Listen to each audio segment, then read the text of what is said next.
right. Hopefully this works. I've got the GoPro swinging above the workstation. So I'm gonna give you guys a lowdown of what we're gonna do now for the putting color, epoxy color in the fractal burns on the frame. So this customer wants two colors. So I've got two cups. We're doing one purple, one gold.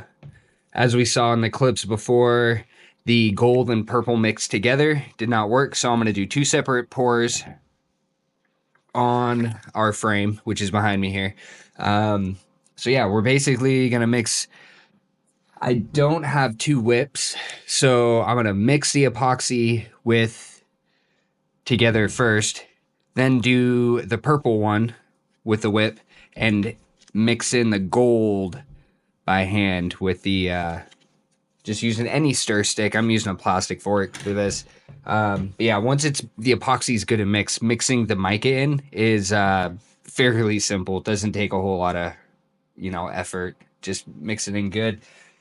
All right, so I'm gonna get my mask on and start doing it. Once I start going at it, the epoxy with the mica does tend to get hot and harden fast. So working once I start this process, I don't know how much I'll be able to talk wearing my face mask, but I'm gonna try my best to explain and keep you guys posted like what I'm doing.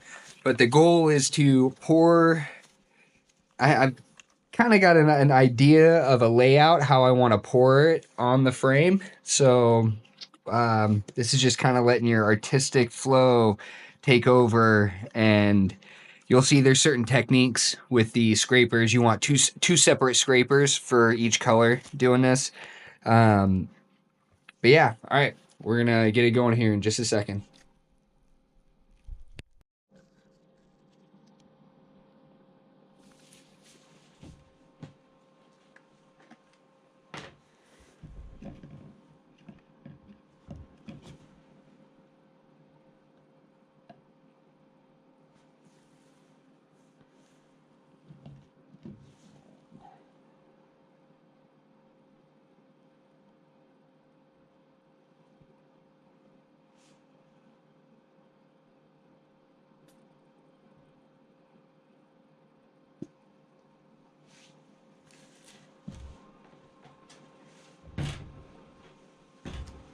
We'll just do part A for both of them at the same time. I've never done two pours like this of two colors at the same time, so this is going to be a fun little rodeo to do.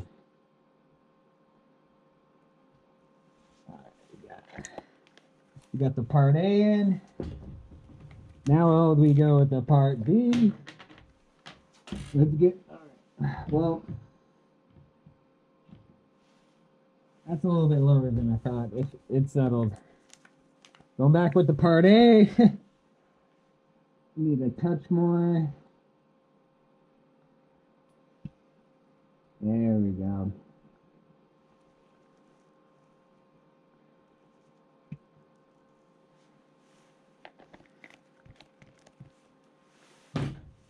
All right, now we got part B.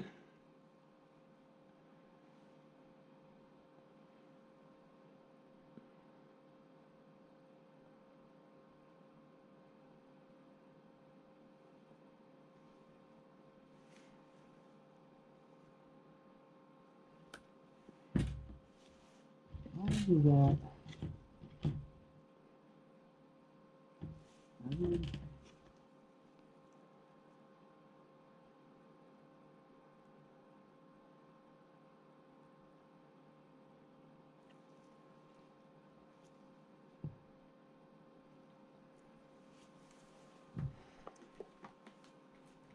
Part B's in. Doing double checking them. All right, let's mix them up.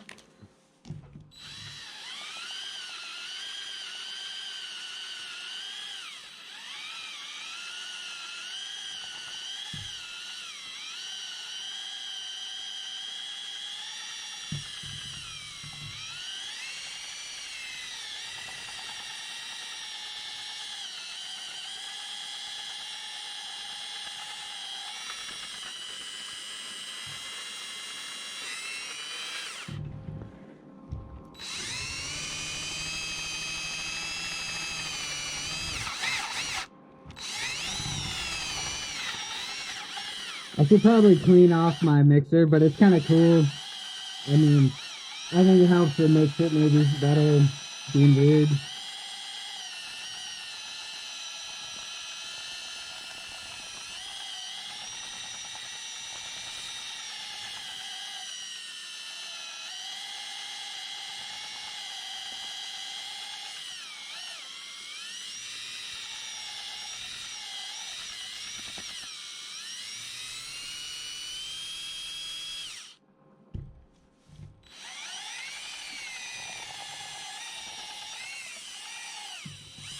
All right, now we're gonna do, this one is the gold, this one is the purple. Gonna get the purple going, a little bit of white. You guys remember I had a touch of white, so we're about to put that much white in there. That sucks, I got purple in there.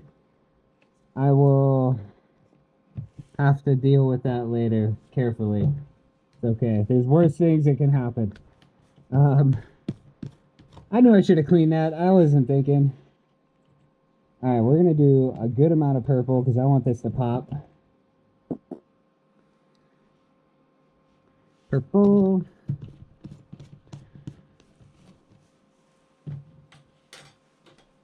That off. And we're gonna do about the same amount of gold.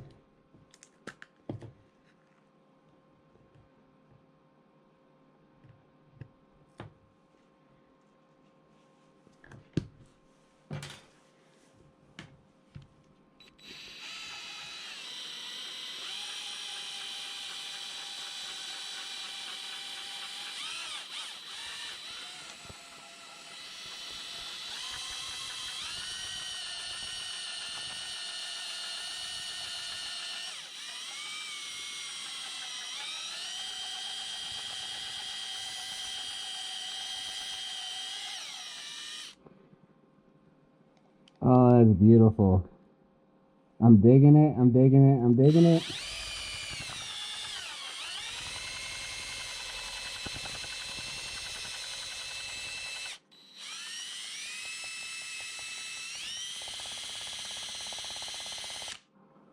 All right, we're gonna let that chill over here for a second. Let it drip while we hand mix the gold. Ooh, this is about to be nice. Ah, that Austin Powers movie, gold. I've worked with a gold before, but it had a pink tint and a bunch of other orange mixes into it. It was kind of a weird, it wasn't just pure gold. It was a weird chameleon gold. So as you look through it, look at it, it changes in the different lighting and different, yeah, like different angles and stuff with the sun and just light. This, however, is just gold, and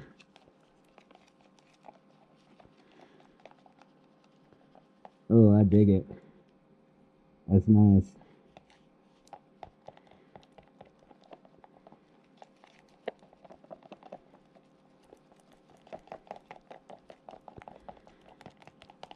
All right, so now it's go time, baby. All right, we get the frame up here. I was gonna start with gold, and then purple was gonna go to here. So I'm going to use this tool, this little knife, sorry, tool, this special tool that no other epoxy or craftsman may have in their arsenal. I'm going to use this to just kind of help pour the gold where I want it. So here, I'm starting with the gold here in this corner, and then I'll do purple, gold, purple, gold, purple, gold, purple. So, all right, starting with the gold here. You got to be really, this is the most precision epoxy work I will have ever done, because usually I can just pour this on and smooth it out nice and flat. At this point, I'm having to sit and be very meticulous on what I want this gold to actually be on.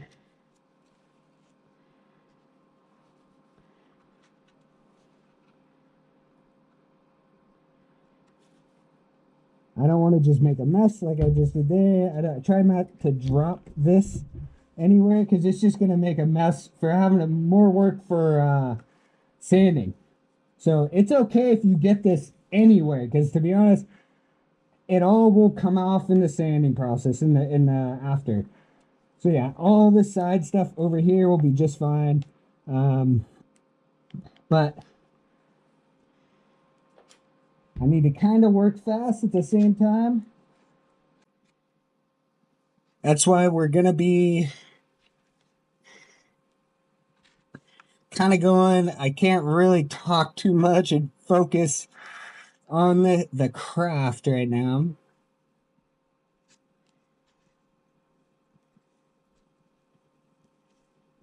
All right, so that's the first part of the gold. Or maybe I'm gonna stop it like right here.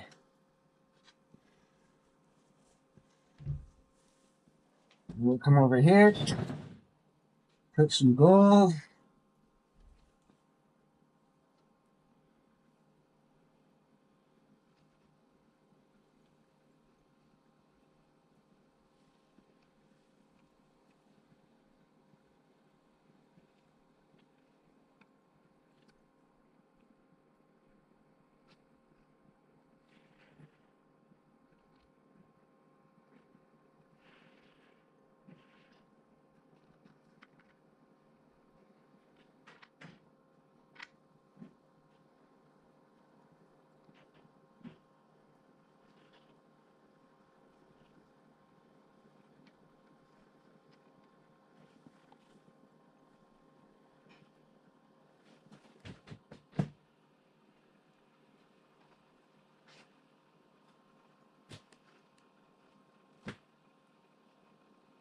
All right, got gold there.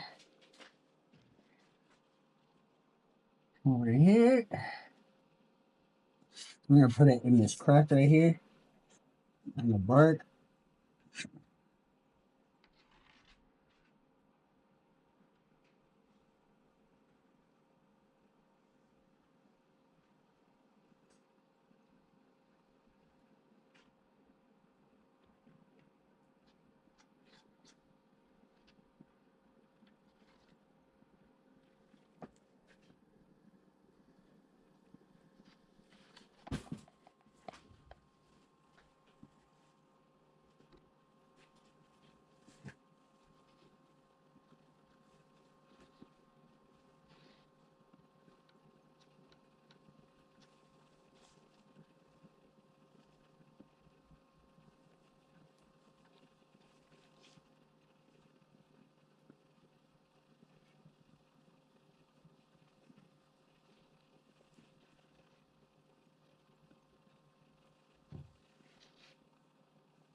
All right.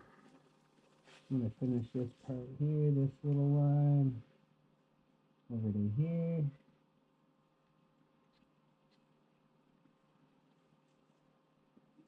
This one up here is gonna go right to the.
Oh, this is gonna be cool. His gold is beautiful.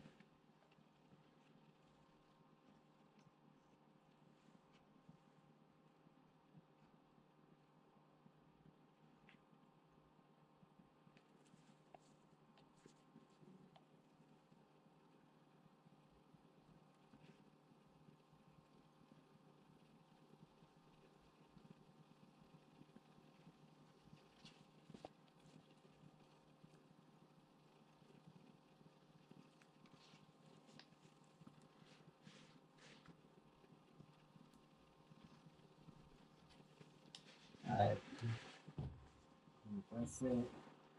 Now we're gonna go.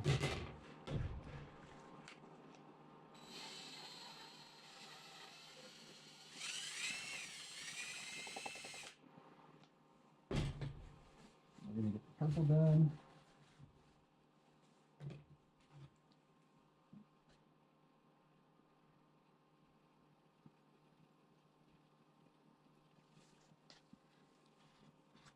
Oh, this is purple. It's freaking beautiful.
You leave it on thick for a little bit.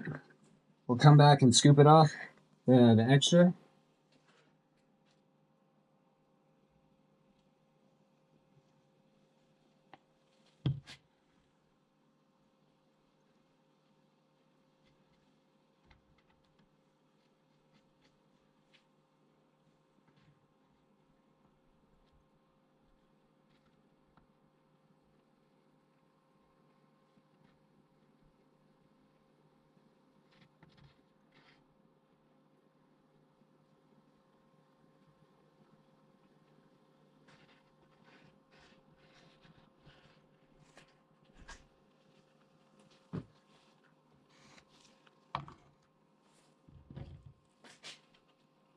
Put a little extra.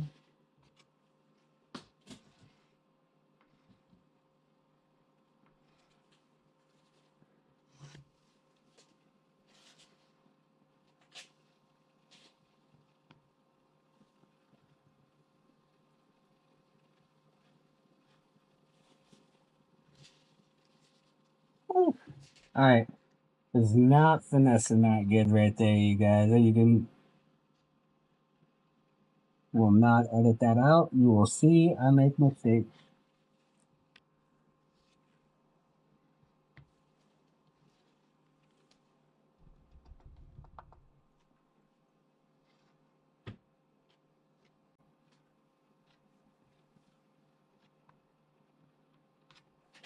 All right, let's see what we get this shit on. Stuff on.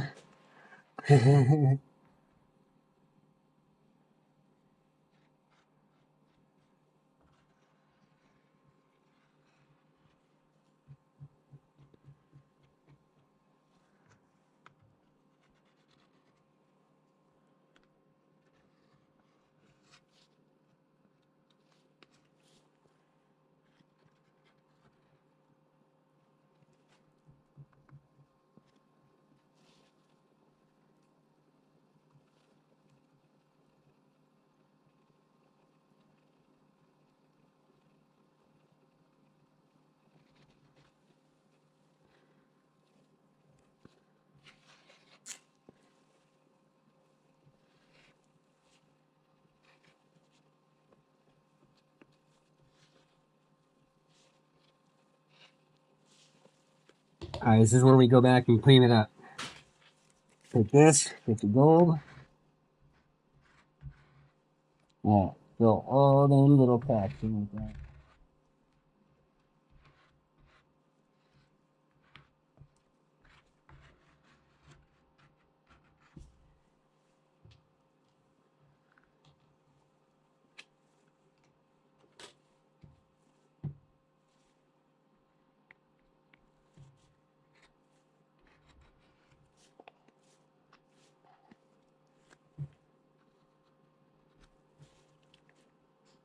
Honestly, this is about to be the coolest frame I've ever done.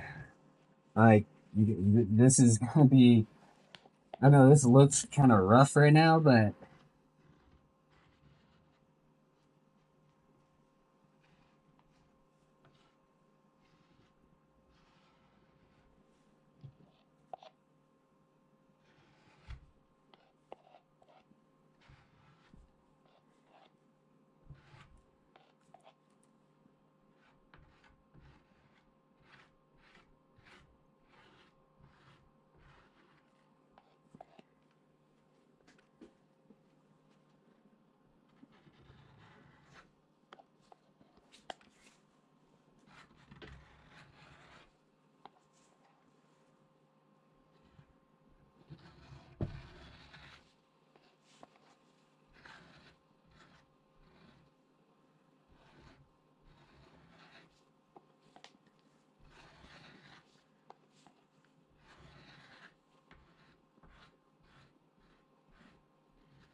I almost need this side. There we go. Not bad.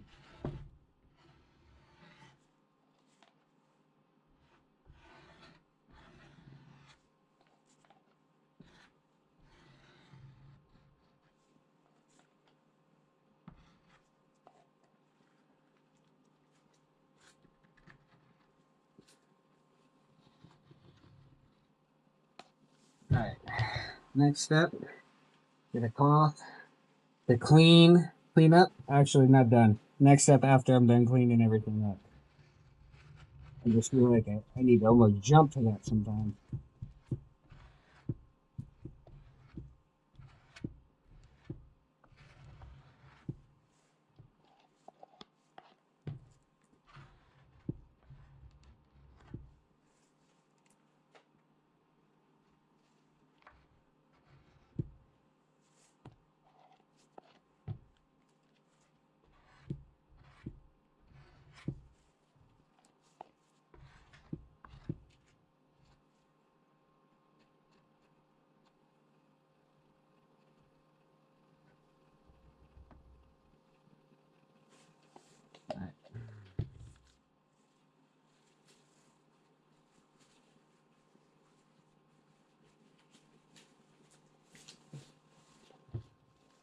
Purple.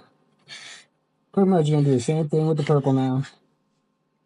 Make sure we're filling holes. Filling them deep as possible. Fully penetrate the holes. Because if not, when you do the top coat, it will not be good.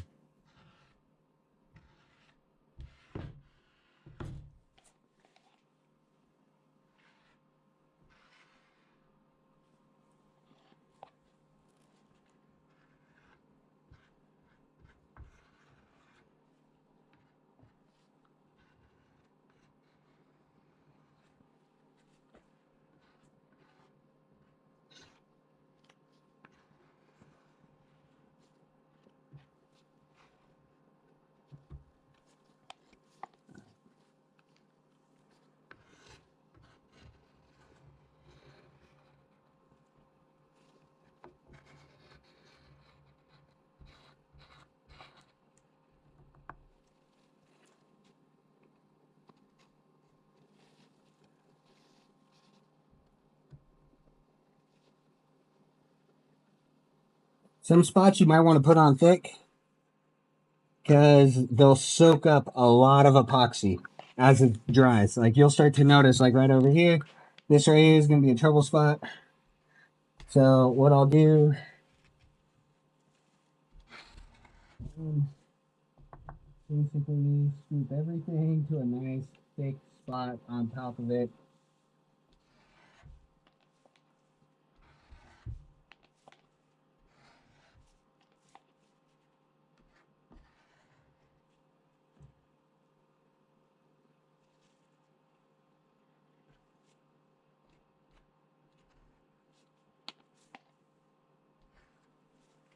All right, next I'm gonna go grab something to clean this up after I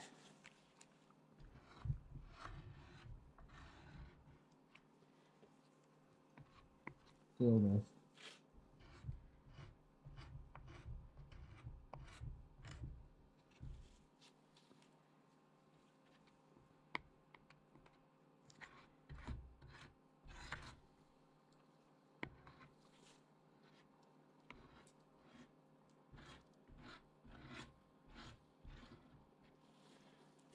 Basically just trying to fill the knots on the wood and the holes.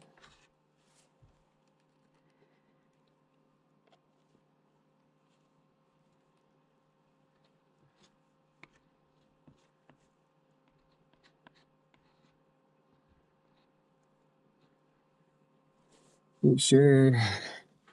See, I wanted this to be filled with gold right here, so I'm gonna come over here, put a nice bead down.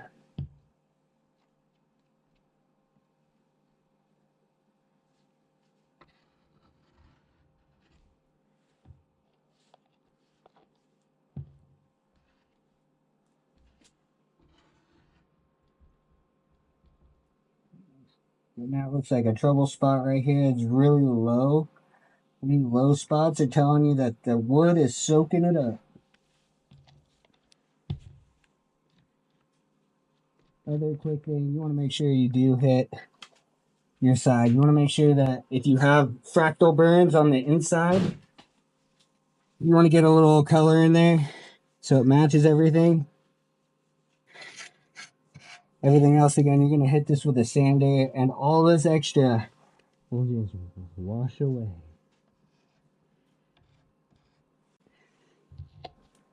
All right, so there's, all right.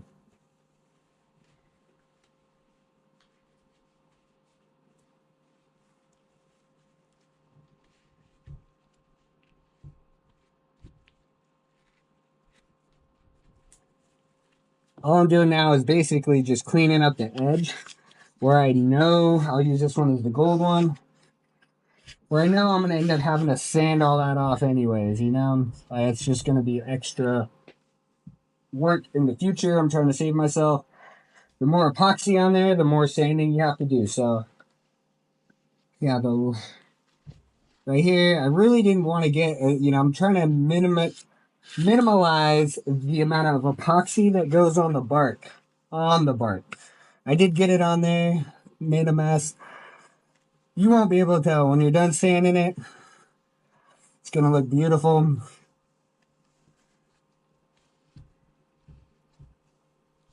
But you can only sand this so much before it's like really noticeable and doesn't look so natural like, you know?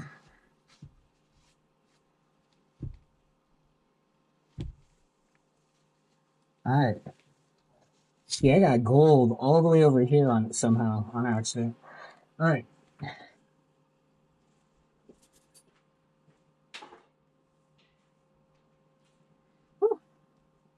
You get a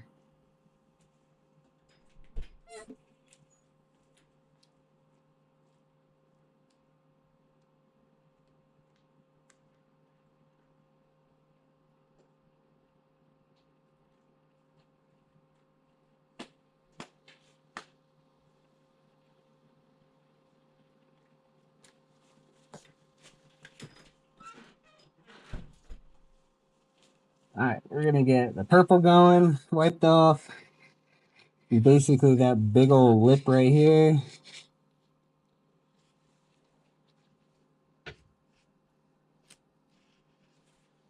Ooh, I missed a bunch of purple. I can't even go past this without fixing this real quick. How did...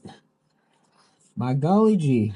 This is what happens while you double, triple, quadruple check your work. The wood will soak up a lot of epoxy in spots. You'll start to learn the wood, and like in the areas like kind of looks a little bit more like pitty and weak. That stuff will soak it up so fast.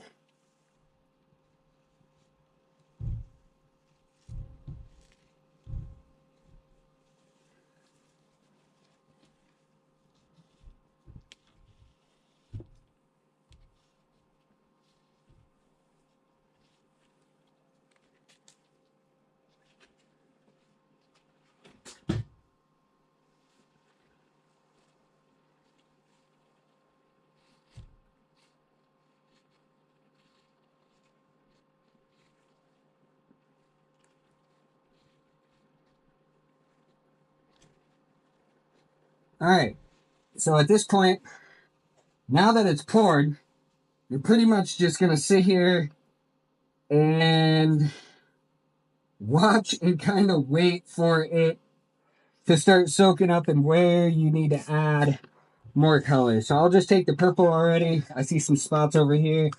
I'll take a dab on the end of my little scraper and just lightly fill those spots that need a little extra love, you know? I'm gonna come through here and just give this frame as much love as you can.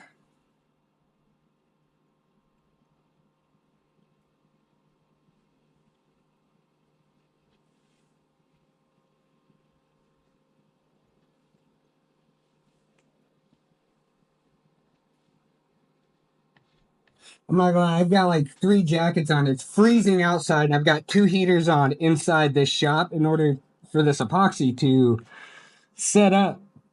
So going from freezing cold outside to a warm shop in here is throwing me off big time. You're working up a sweat.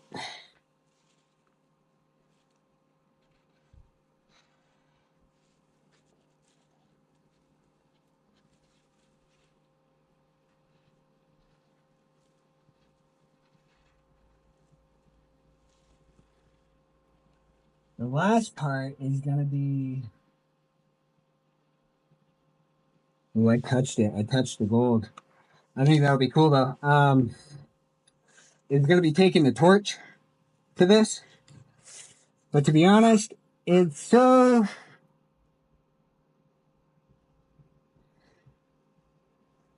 Yeah, I'm gonna go grab the torch now. I'm gonna do one more quick pass fill with the gold now that I've done. I just did the purple. I'm putting this on heavy. I always do it heavy on the knots because these little holes right here, I want to fill up. I think they look cool when they get full. So I'm trying to fill it up. And this is the kind of wood right here that I can tell is going to soak up all of this.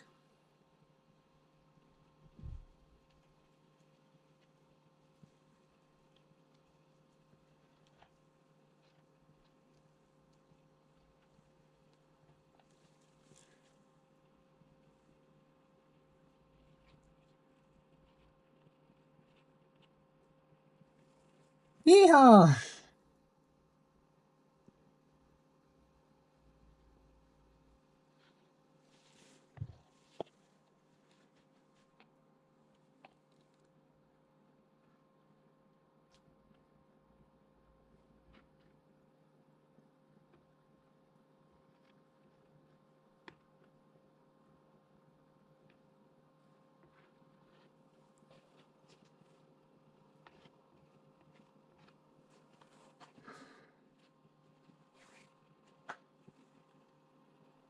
I'm definitely starting to cook.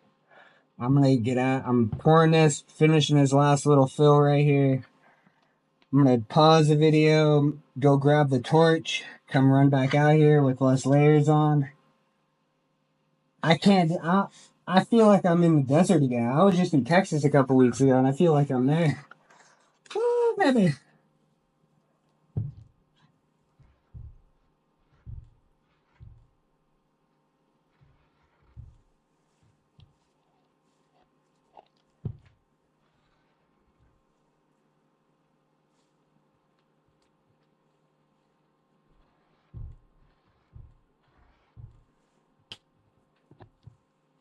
You'll notice different sides of your scraper sometimes will dig in a little bit different. I really like this side.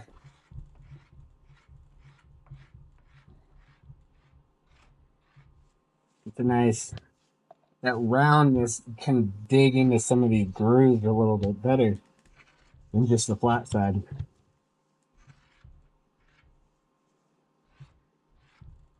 Yeah, all that extra is just gonna get sanded right off. So only, yeah, don't. I know people. I hear it a lot when you're watching me live doing this. They're like, "Oh my gosh, you just ruined the frame." It's like, yeah, it's art, my friends. It's a process. It is a process for sure.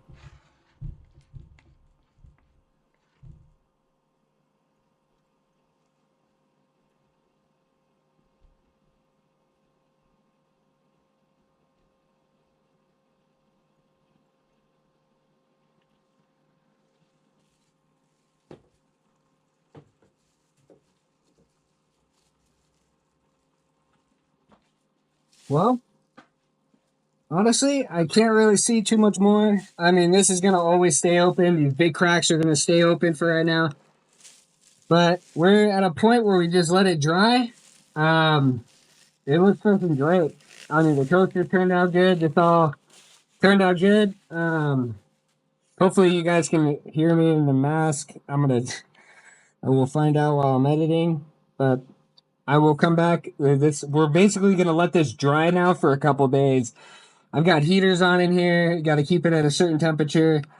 Try to stay over 60 degrees. I know they say over 70, but you gotta when it's winter time, you gotta do what you gotta do. Just longer dry time. So I'll see you in 2 days. All right, we are back now outside of the shop. I've let the frame dry for 2 days inside a heated shop. It is freezing out here in Washington right now. Um, 60 grit paper. Got the DeWalt. I know I'll probably get some shade for that. Um, yeah, now we're going to sand all of this down. I know this looks crazy right now. Everyone, like my own friends and family, come and check it out, and they're like, "Yo, are you gonna do something else with it?" I'm like, "Yeah, it's part of the process. It looks ugly before it looks beautiful." So, um, all right, I'm gonna hook up the shop vac. Got the shop vac hooked up to the sander, and we're just gonna sand this down. I don't want to sand too much because it'll take too much of the black in the fractal burns out. The little tiny little tree and root lines that it leaves everywhere. You don't want to lose those. So with the 60 grit paper, you got to be kind of careful. So here we go.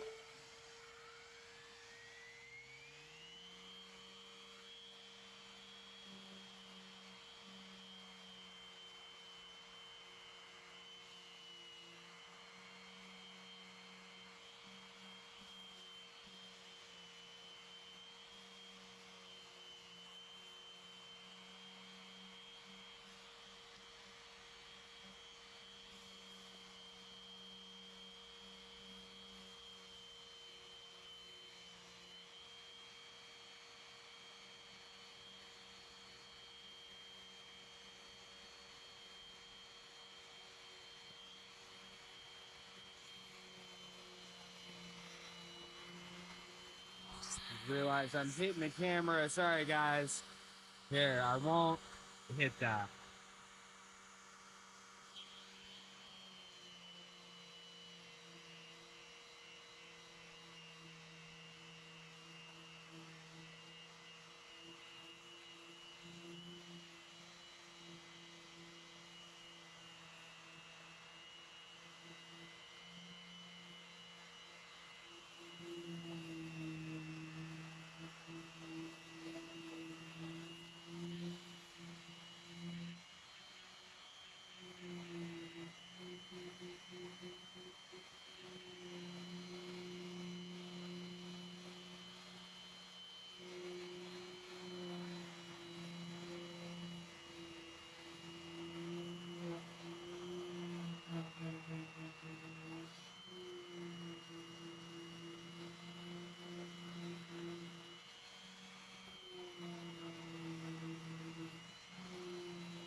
So quick, quick trick, real quick, like tips, should say, when you're doing this and you see there's deeper. The purple and the epoxy in certain spots is deeper with the grooves in the wood. So you really want to utilize the tip. If you see here, even on the sander, like the middle of this has barely been touched. I'm really just kind of angling this and doing a very specific spot where I'm sanding.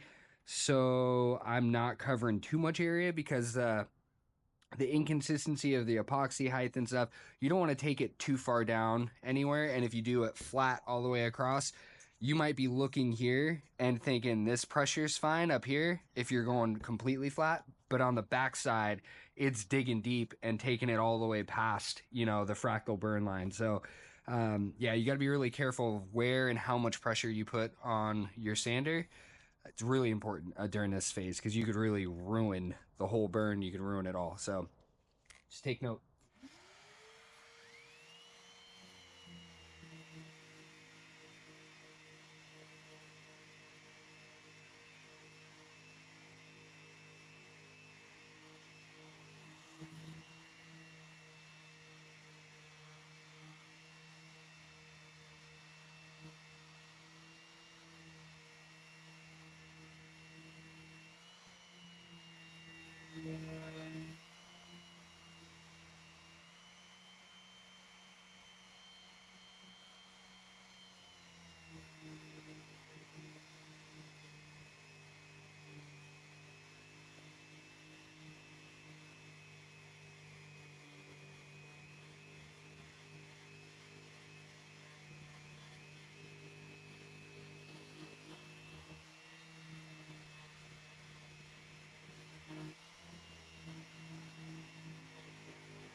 back real quick. Not real quick. Back again. I'll brush this off. I've got the air compressor on. Blow off all the workspace.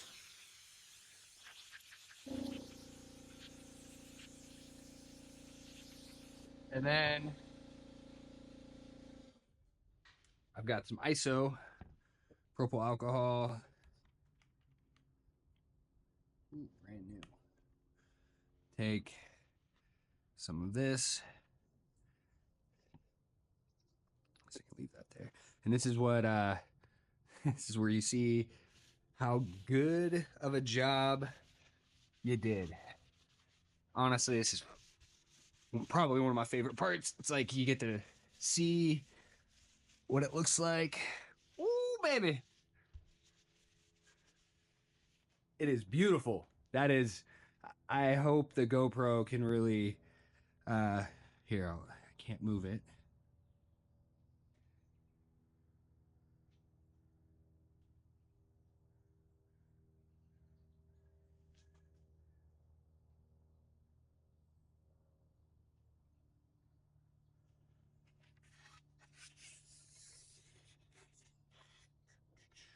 Yeah, it's looking pretty good. Happy with it. Might do one more little. All this is doing is you see it's like cleaning off any epoxy, any dust. And you get to see how pretty it looks.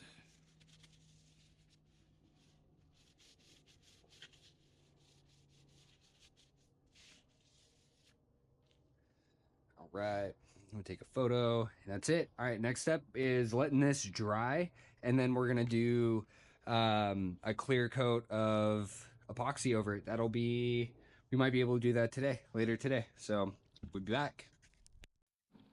All right, so we're back in the shop now to do epoxy work because you gotta keep it warm enough for the epoxy to set. So before I put my face mask on, I'm gonna give you guys a rundown of what I'm gonna do, walk through it, because I don't know how good the audio is gonna be with the mask on. So I've got brand new tubs of Epoxy, part A, part B. We're gonna mix this. I did a half cup of each, so that'll be a full cup. And this is basically just a seal coat. This isn't the final product. This is going to fill in all the gaps, all of the inconsistencies throughout the frame. It doesn't need to be perfect. We just need to make sure that it's put on fairly level and smooth all the way around. Make sure we get the bark over here. I've got a paintbrush you'll need so that you can hit the bark and get inside and touch up inside there. You can also use a towel. Like if you have just clean shop rags, you can also use instead of using brushes all the time. Yeah, so we'll brush it on. Use the scraper to kind of smooth it up and around. I think that's it. All right, let's do it. Put the mask on. Talk about it, be about it.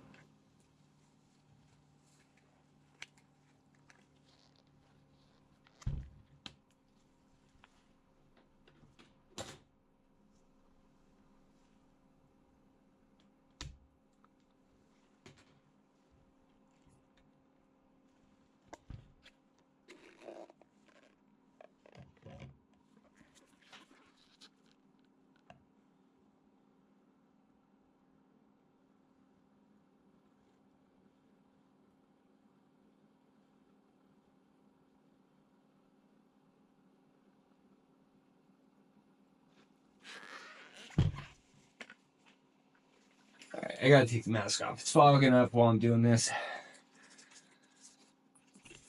It'll be okay before. Fumes only really start to kick once the mixtures. I mean, there's fumes right away, to be honest, but I'll be okay for a minute. So this table, I usually don't, you want a level surface to have your cup on. I'm doing it on a very uneven surface just so you guys could see it. So I'm trying to find the most even spot on an epoxy covered table. And I slightly overfilled that one. It's okay.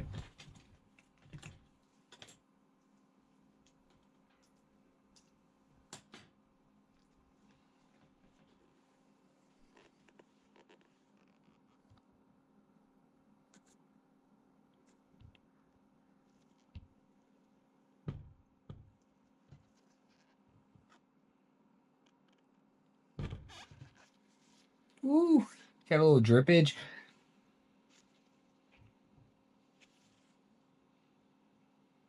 All right, we're good. Close that up. Definitely need the mask on now. So here we go.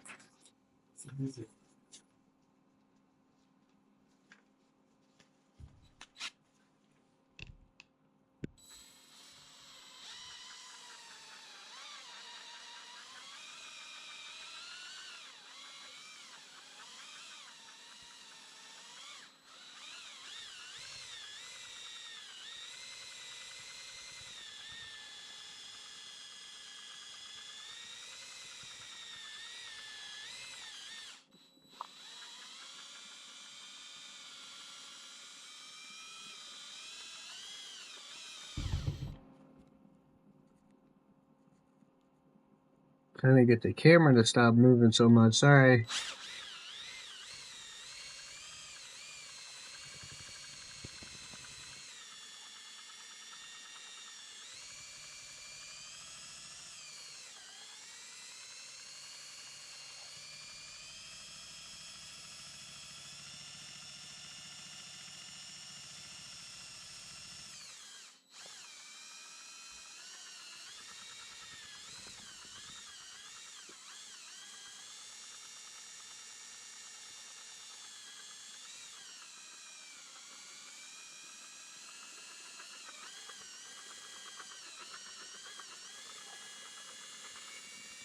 It kind of turns white from whipping it so fast, and a lot of air bubbles get trapped in there. But this is such a thin pour, you really don't need to worry about it. We torch it, it gets clear. When it gets whipped like this, you know it's good and mixed. Do a little cleaning thing of the, and now we just pour it.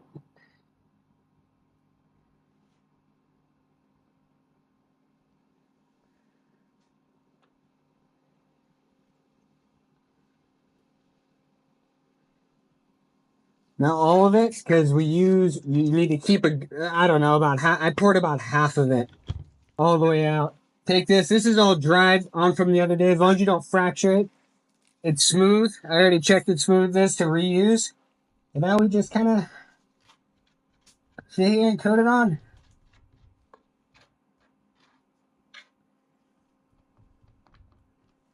And it could be as thick or thin in different spots. This is the first just base coat.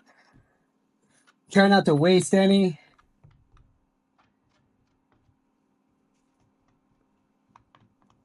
Make sure also when you do this, you want to get that inside wet.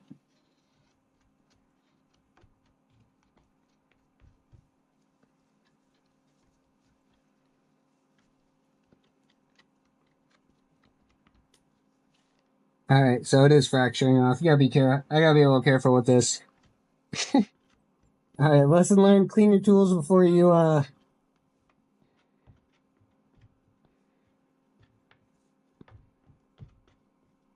pour.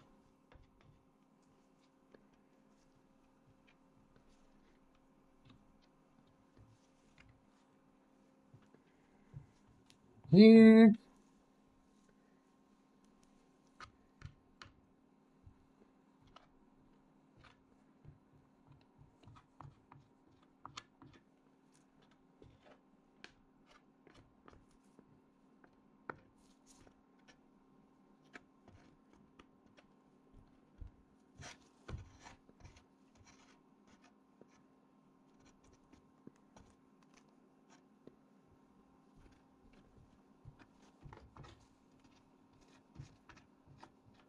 I'll hit the whole edge with the paintbrush. So for right now, I'm just kind of getting the main bit on the top side.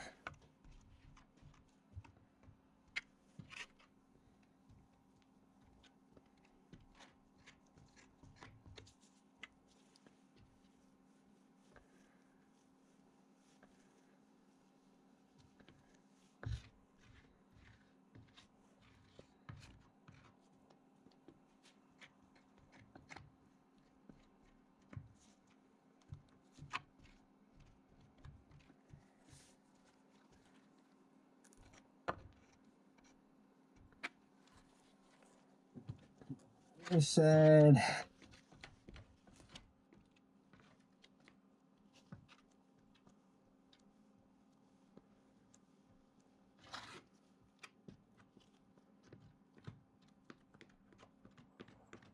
You really gotta sometimes push it into the wood. It doesn't always just immediately start, especially on when it's going on a vertical side like these inside lips. You really gotta like move it into the, or it'll just find a drip line and just drip right past most of it.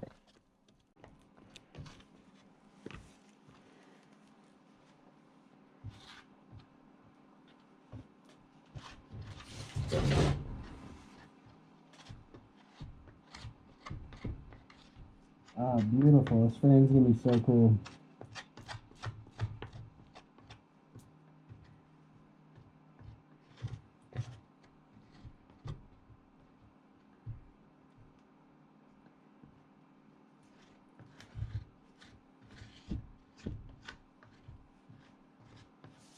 Alright, now the fun part, we can take paintbrush. I like to just pour it. Because then you're not contaminating your thing with the brush. That could pull up bark.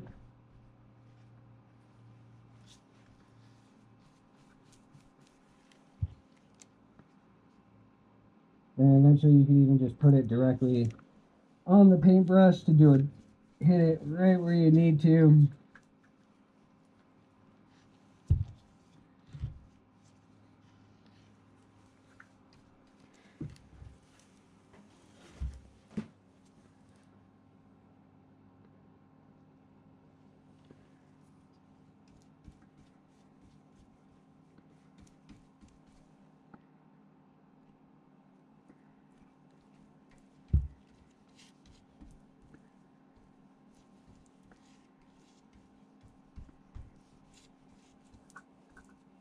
So this, none of this part of it has to, we're not going for perfection. We're just doing a nice coat over the top. And the sides, getting it all nice and glossy.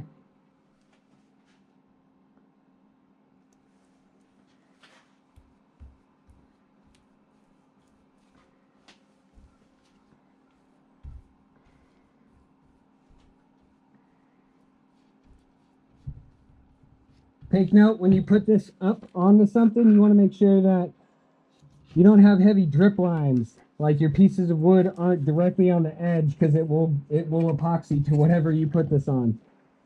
Yeah, make sure your little stand pieces are well away from the epoxy. I mean, it's not the worst case scenario if it happens.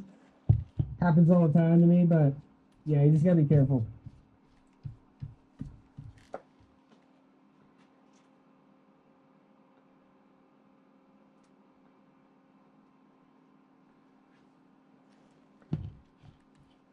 There we go.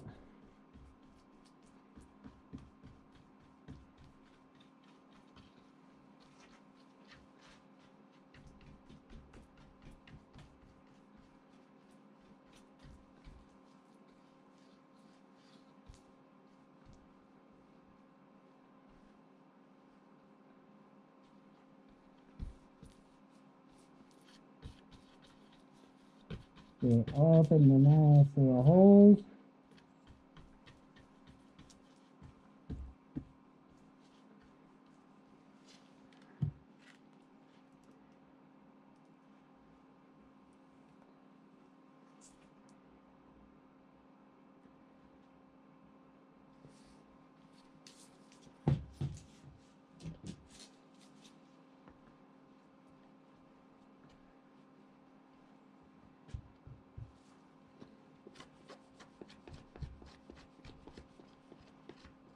See, I totally forgot to do the inside edge of this. I mean, I would have noticed it eventually, but yeah, I just poured the second little coat on. I'm like, oh yeah, I did not hit this.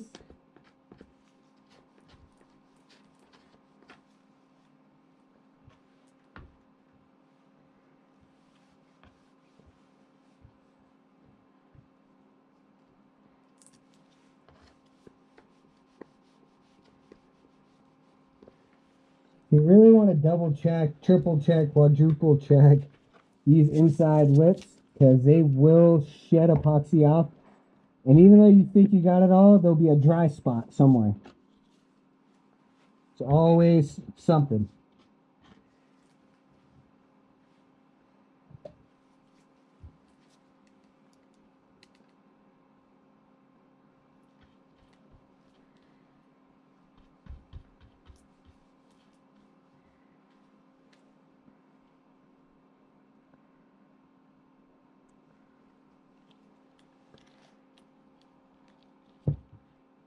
I'm only doing this because I know that this paintbrush is clean right now.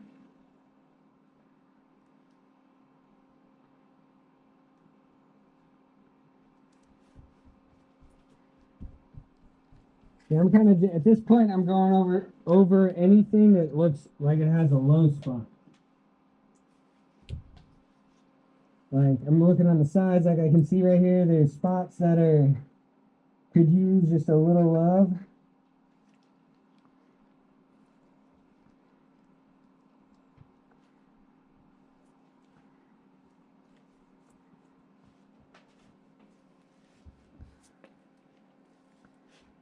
You've got extra epoxy. You might as well just.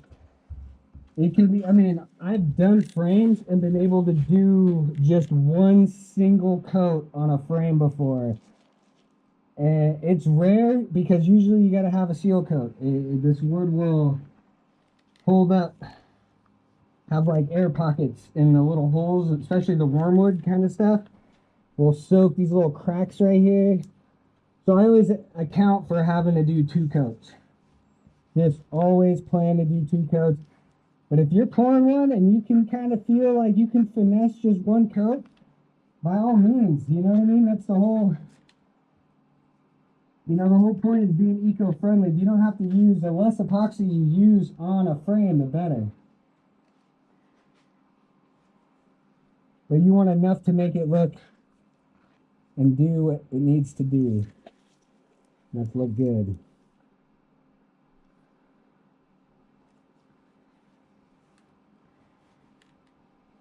I have a whole edge over here that I've not hit.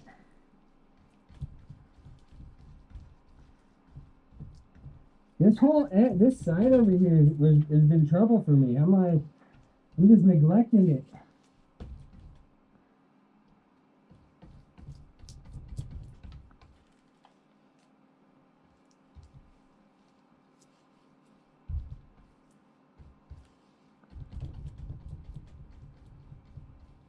Usually you got to do another coat just because of the edges.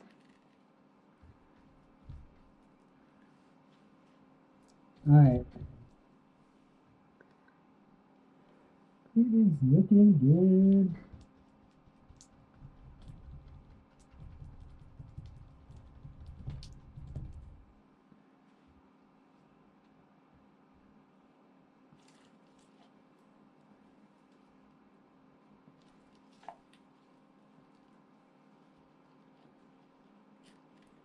All right, I'm gonna go grab my torch and take these off real quick, turn the camera off. I'll be right back. I'm gonna grab the blowtorch. I blowtorch it, and then it'll be done. All right. All right, we're back. I'm gonna put my gloves on. I'm gonna hit it with the torch real quick.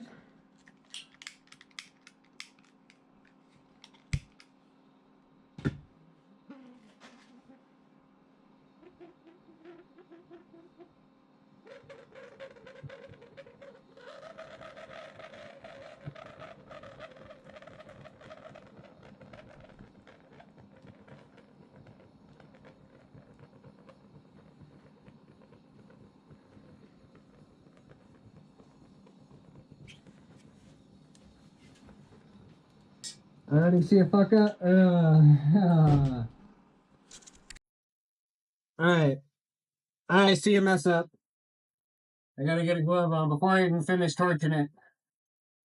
And this is why you guys clean your tools before you do this stuff, because you track little bits of stuff, purple, from your tool that I didn't clean from yesterday. So lessons learned, just to clean your stuff. Honestly, I was just in a hurry today.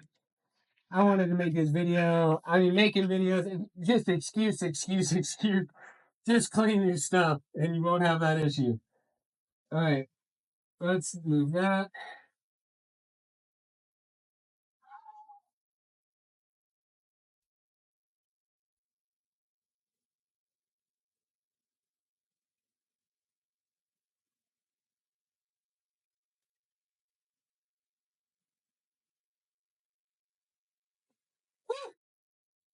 Yeah, what I just did there, you don't want to do. Try you kind of keep that low.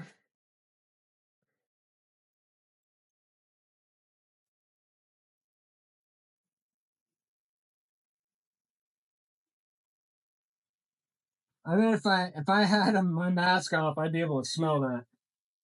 All right, so the torch is done for right now. I'm gonna put my gloves back on because now is time. We don't have any more epoxy, but honestly, we're gonna do another coat on this no matter what. Um, I just feel there's gonna be spots and low spots. There's already low spots over here.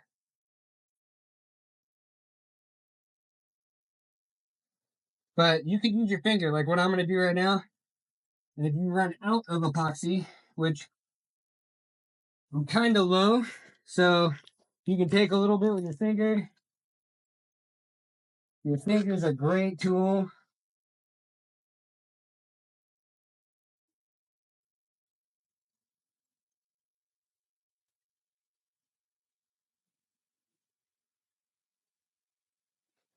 And what I'm doing now is using the light in the building to look at this sideways and see the different angles, and you'll see low spots in epoxy. You'll see where it's straight wood in some spots, where the wood is literally just soaking in the epoxy.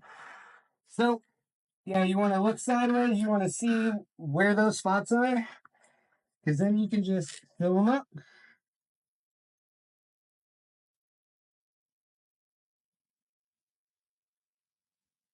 So yeah, right now there's this right here becoming a low spot.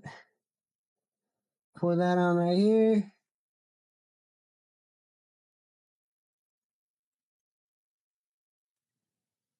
I'm gonna retouch the edge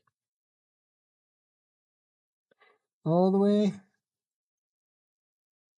Pour any drips from the bottom of the edge. That'll help sand have less sanding to do later. You rub your finger right here. All of that epoxy you'd have to sand off. And you can put it right back on the frame. Any spots with your finger, especially I think your finger's a good tool to use right here.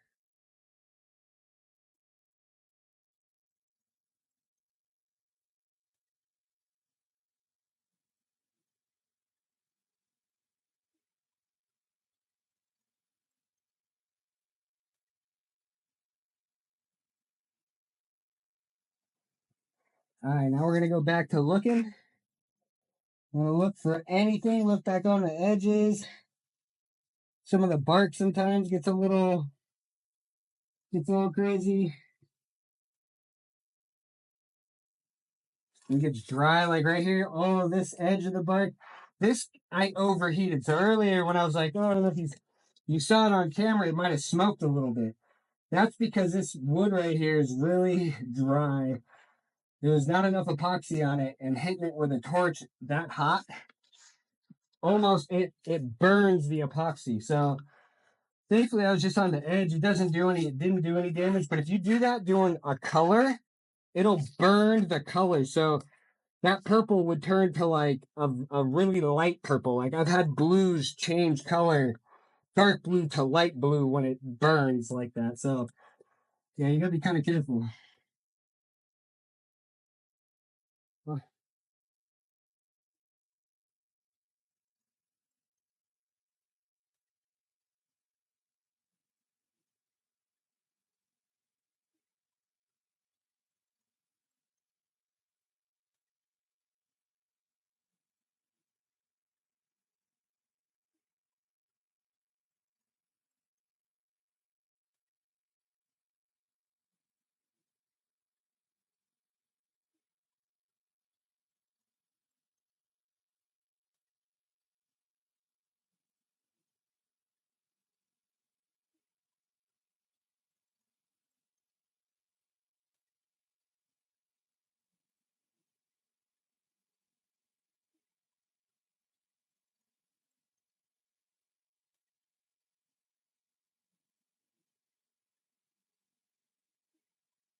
Basically, we're looking right now for bubbles, which I do see. So I'm going to hit this again real quick with the torch.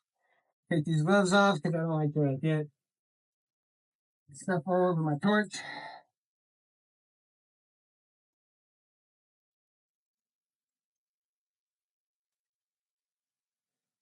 Right here, there's a bunch of bubbles.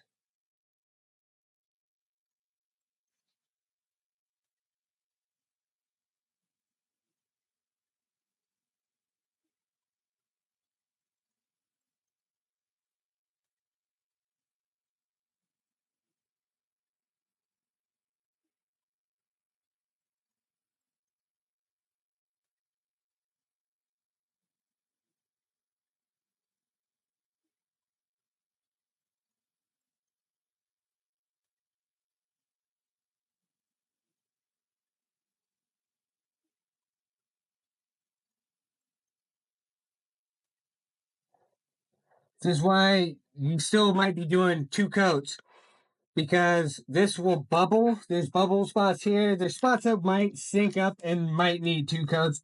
We'll see how it turns out. At this point, I'm going to do a final check right now, and you're looking at to see for bubbles. It's really hard to tell from where you're at up there.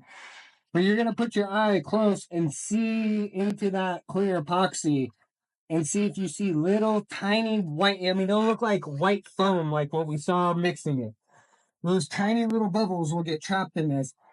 And because it's not over 70 degrees in this shop, this epoxy is going to be a little bit stiffer and not necessarily evaporate those bubbles out naturally like in an 80-degree shop would. So, yeah, you definitely want to make sure you torch it good.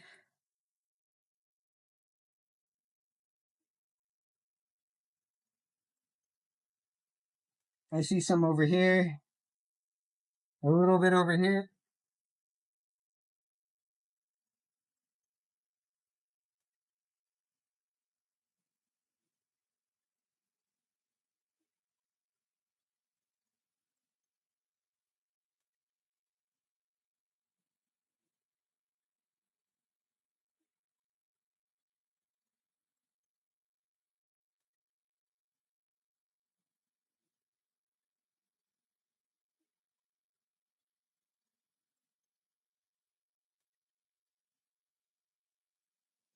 So the only thing that's gonna bubble now is anything that's big.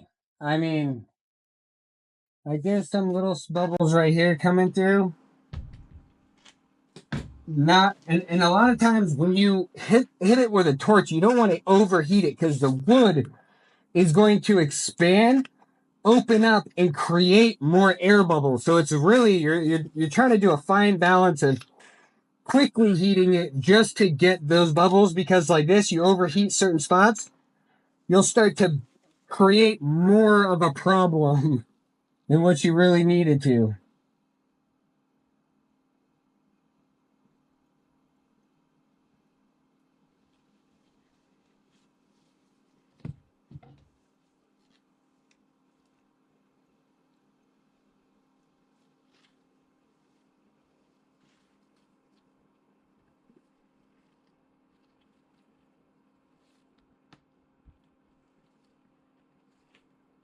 Some table scraps right there. When you're low in epoxy, you will use it all. Oh, perfect. Honestly, that was perfect.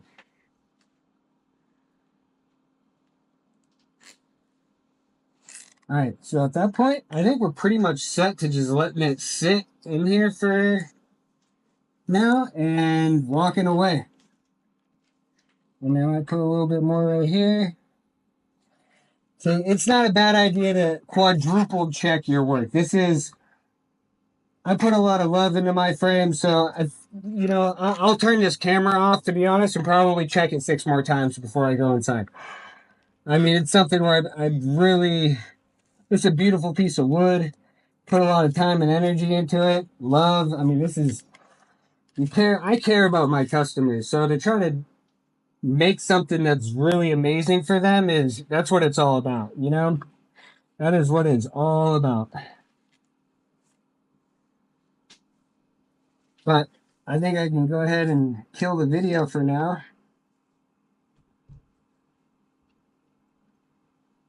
All right, guys. We'll see it when it dries. All right, we are back. Got a towel down for the face of the frame. Protect it. We're gonna keep the 60 grit sandpaper on. We're gonna sand all these little bumps. I was gonna use a different word for them, but yeah, we're gonna sand those off and take the small little pointer sander in the corners here to get the little bumps in the corner off. All right, here we go.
All right, do a quick just check.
I really didn't want to do that because you see there's like a line right back where it was.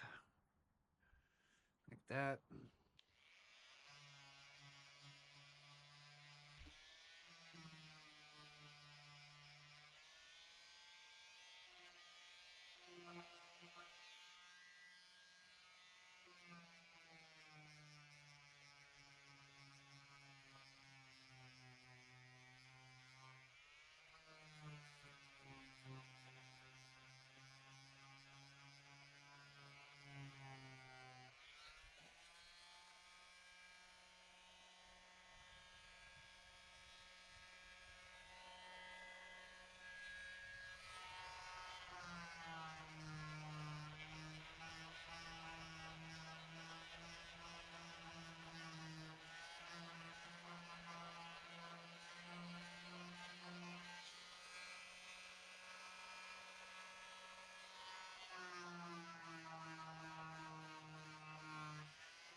All right. I'll brush it off, blow it off.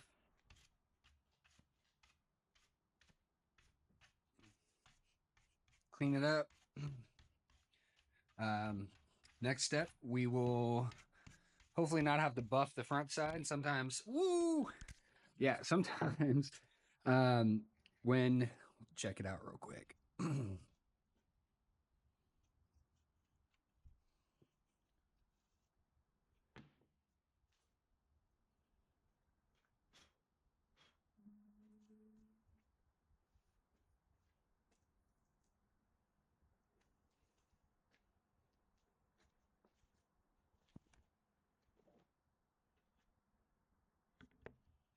All right, I'm gonna blow it off. Just checking right now. Nothing really happened to the frame.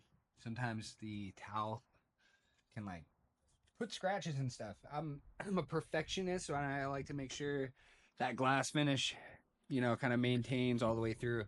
All right, yeah. Next step, I'm just gonna blow it off real quick, and then come back and I'll have some acrylic to fit in here. Um, I will put the little tabs that hold the acrylic in. Once the acrylic's in and a photo's in with the cardboard, that will all happen the last step.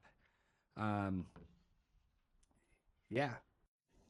All right, so I didn't just show, but I just took my air blower, blew everything off, cleaned the towel, got a clean working space again. I'm gonna take a little towel and take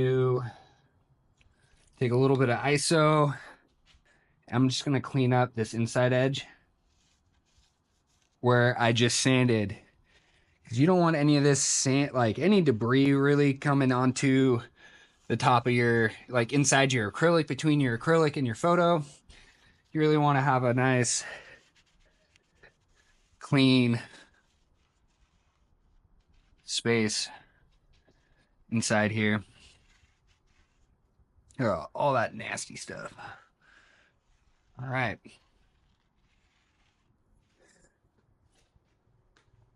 Next step I could show is there are special like L bracket staples that I don't have that tool yet. I mean, to be honest, it's an expensive tool that I haven't bought. And I have found that this super duper Gorilla wood glue that I use on with the just staples holds these frames together really well. I've actually had them fall off of a rack before, one of my display racks at a farmer's market, and the glue joint, I mean, the staples held up, everything held up. So yeah, I wish I had photos to show you guys of that. But yeah, these are just maybe 3/8 of an inch staples. I don't think they're quite half inch, but I just split the gap between here. and shoot them in. I'd usually do um, three staples per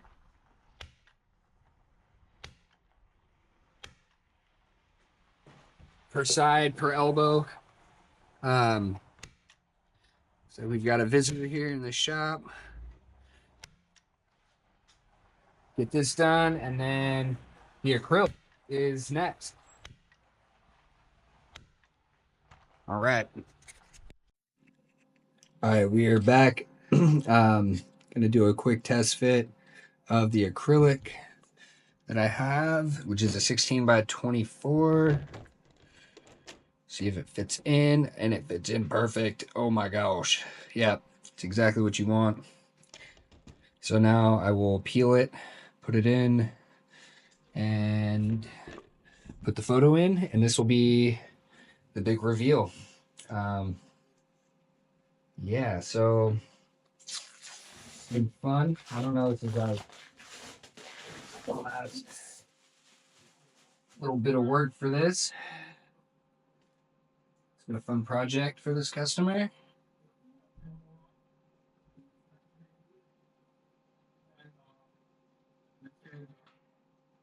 Yeah, peeling acrylic is not the easiest sometimes. I don't have super long nails, but here we go. Take this, plop her down.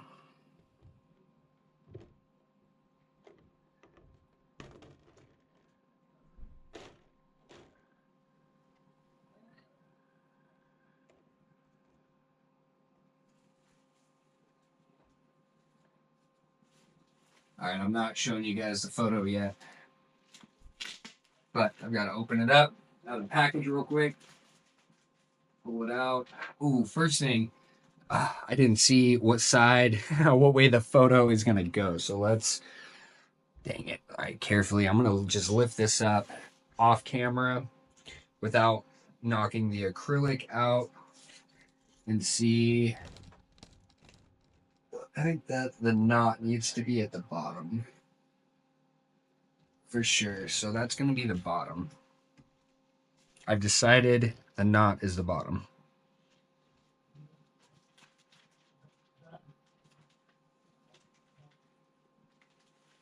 I'm not gonna sign these photos because they are not like an official print that I'm doing. So this is something just custom for this customer. Oh, oh my gosh, having the photo fit and just you just never know. You know, like I trust a new printing company. I'll plug them down below in the comments and who did these prints. I usually do my own prints, but I've ran out of ink in my Canon ProGraph 2100. And honestly, I don't have $1,000 for a whole new set of ink cartridges at this moment. So, all right, last step. Throw some cardboard in, and now I get the. It's kind of like a little stapler. I forgot the actual name of the tool. I'll have to write it in or think about it real quick, but I'm gonna go grab this other tool. All right, so I left out one part real quick is putting a little hanging tab, screwing that on. Pretty simple. It's just the finishing part of the frame that I did not do. So 24 inches, 12, but we've got a knot down here that is gonna have more. There's a knot over here too, so there's two knots, which is more weight on this side than there is here. One way to do this, but I already have the photo in, so I really don't want to hang and touch the front, is to just do a finger weight and like find the center with your finger by holding the frame up and your finger all the way through, and you'll see where the balance point is. I'm not doing that right now, so I'm just going to offset. If I needed it to be centers at 12, you get a little leeway. You get about an inch of play. So I might do 12 and a half inches, center it, and go up a few inches off of there. And then the real test is putting it on the wall. You know, you won't know until you hang it.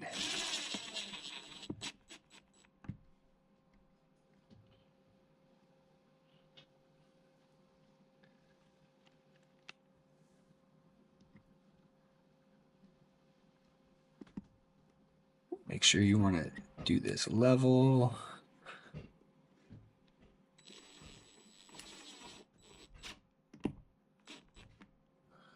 Bingo. All right. Now the reveal. All right. So this customer wanted the Husky Stadium statue as her second photo. I didn't do a full build off of the first frame, but it is sneak peek sat over here. Coming up next, I'll do a finishing video for that one. And that photo is gorgeous. Oh my gosh, that photo that I took that's going in the big frame is amazing. So is this. This is really cool. It's a cool combo set. This frame is going to match that one. They're both for the stadium. This customer, I think she said she was a cheerleader and her daughter is currently a student and a cheerleader at the University of Washington. So yeah, it's a lot of memories. You know, they look at this and this is going to bring them back to how many games they've gone to and walked past this statue and how long it's been there. I don't know the history of the statue, but it looks pretty old. I would assume it's been there for quite some time. A lot of people petting that little pooch.